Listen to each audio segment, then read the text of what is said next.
او د یو صاحب خبره را تر یاد شوه، حضرت ابراهیم خواص رحمت الله تعالی علیه دا ډیر لوی صاحب دی، ډیر لوی صاحب تیر دی. د مبارک فرمایي لګام په نوم باندې د شام په طرف باندې یو غر دی.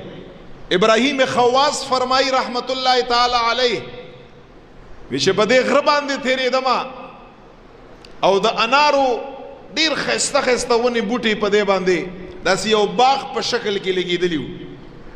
ابراهیم خواص فرمایي وی چې دغه نفس او زړه راته ووي چې دغه انار بوټي نه یو انار اوشکوه وی خوره.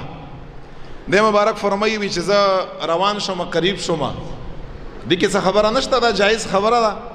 انار خوړل انسان نه روش کوي وی خوري. د مبارک فرمایي ډایرکټ زلاړم او چې هغه انار ما را اوشکاوه او چې کله ما را اوشکاوه ما سیری کا او چې ما یو څو دانې ترې نه وخړې هغه تروشو، ډیر زیات تروشو. هغه بیرته ما پرېښوده. وی چې کله ما پرېښوده دغه غره نه لاندې راکوز شوم. وی چې لاندې راکوز شوم د غره په لمن کې یو داسې مجذوب غوندې انسان پروت دی، یو د خدای والا یو انسان پروت دی او په هغې باندې وی چې دا ماتونکي ځناور ټول پرې راغونډ دي، دا لیوه شو، دا زمری شو وغیره، داسې چار چاپېره ترې نه راتاو دي.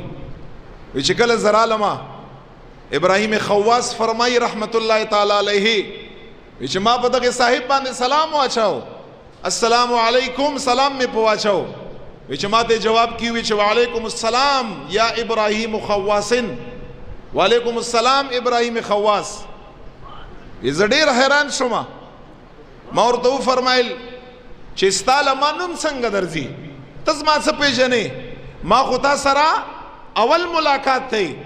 ابراهیم خواص فرمایي ډېره ښایسته خبرې وې چې راته وفرمایله چې دغه صاحب راته ووي چا نه چې خدای نه یي پټ هغه نه به ابراهیم خواص څنګه پټ شوي. خدای چې چاته ښکاري، خدای معرفت او رب څوک پېژني، ابراهیم خواص خو د رب بنده دی، هغه خو آسان دی. وی دا خبرې راته وکړه. وی چې ما باندې یو قسم له هیبت راغی. وی چې ما ورته وفرمایل ابراهیم خواص فرمایي وی چې ما ورته وفرمایل چې ته د رب ډېر لوی صاحب یې، ته د رب ډېر لوی بنده راته ښکاري، کمال والا راته ښکاري.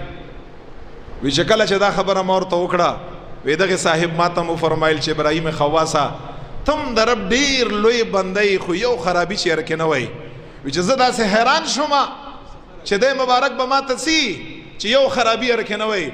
وی چې ما ورته وفرمایل چې قربان څه خرابي در راکې؟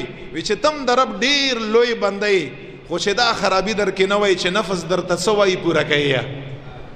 په غره باندې ورته نفس ووي چې انار اخره، انار للاړې، انار دې اوشکاوه، انار تروشو او چې په زړه کې دې بیا دا تیر شو چې کاش چې دا تروش انار ما ته اول نه پته وای چې ما نه وای خوړلی.